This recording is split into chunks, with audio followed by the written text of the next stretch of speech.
Holman, appreciate you being back again. I don't remember if it was Mark Twain or Will Rogers or Ambrose Bierce or something like that that said all scientists are only sure about one thing, and that's that all scientists before them were wrong. Have you ever heard that comment? I've heard versions of it. Okay, well, who was it that said that? No idea. So when you guys do your research, you start with a scientific, what do they call it, postulate or theory, and you work from that direction forward. Is that right? It depends on what sort of science that you're talking about, but the notion of posing a hypothesis and then trying to determine whether it's right is one of the tried and true approaches in science, yes. So I'm just wondering how that related to, like, for example, global warming and eventually global cooling. And I may want to get your cell phone number, because if we do go through a couple cycles, global warming and then back to global cooling, I need to know when to buy my long coat on sale. You know, so I just don't know how you all proved those hypotheses going back 50, 100, you know, what you might say is thousands or if not even millions of years, and then how you postulate those forward. But we'll get into that in a little bit. The Keystone Pipeline, I'm very, very interested in, because it comes into my district, delivers 840,000 barrels of oil a day. It'll help get us off oil from the Middle East or Venezuela and produce jobs over here. The State Department actually came out with a finding and said, here's one of those scientific, hopefully, findings, I guess, that, quote, the approval or denial of any one crude oil transport project, including the proposed project, is unlikely to significantly impact the rate of extraction in the oil sands or the continued demand for heavy crude oil at refineries in the United States, end quote. Do you agree with that statement from the State Department?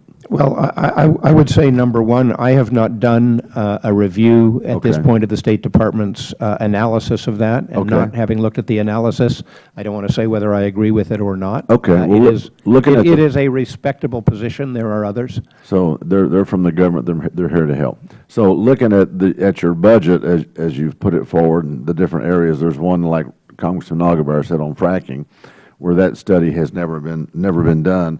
Do you know if there's any plans in Texas? One of my other colleagues, maybe it was Congressman Weber, referred to the fact that we've been doing fracking since 1945, which, if my high school math holds up, would be 65 years. Do y'all ever think about perhaps getting with the agencies in Texas that actually have that experience and that deal with that every day? And in fact, Texas, we would say we've been doing it longer than anybody else. Any plans to get with the TCEQ and those that have experience? I suspect that outreach has happened as part of the study. Yes. Could that help your budget? Would that help your budget numbers go down because you could rely on their experience?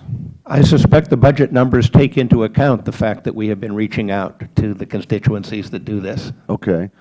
Do you think that it's possible that if we had more manufacturing jobs based on this energy renaissance that we are about to experience, if the government will get out of the way, that if we had more manufacturing jobs, that we could take more Americans off of the unemployment rolls and welfare, so to speak, and that we could get actually more taxpayers on the rolls, and then we could actually have more money for the budget to do the very thing you want to do, which would be research, more research, and to put more money into an all-of-the-above energy program. Does that make sense to you? Absolutely, it makes sense. And the administration is all in favor of increasing the number of manufacturing jobs, and we've been trying to do that in a number of ways. Well, they keep saying that, but looking at the energy renaissance and their war on the coal plants, and I don't think that's deniable, war on coal plants and war on fossil fuels, and the dragging of the Keystone Pipeline permit, which has been now 5 years, do you have any plans? Do you weigh in with the President? Do you say, Mr. President, and from our vantage point,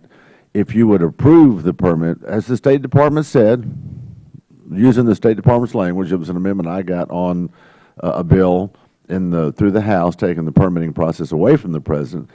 Do you have can you say to the President, Mr. President, the State Department is saying it's a go, what's the holdup?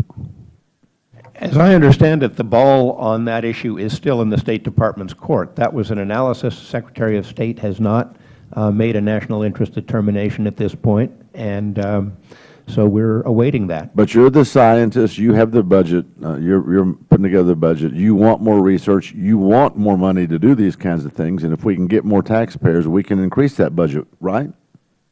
Absolutely. As I've said, we are in favor of increasing manufacturing jobs in this country, and it would bring many benefits. Well, I hope when you leave here, you'll call the president and tell him you and I had this conversation. I'm recommending approval of the Keystone Pipeline. Thank you, Dr. Holdren. Thank you, Mr. Weber.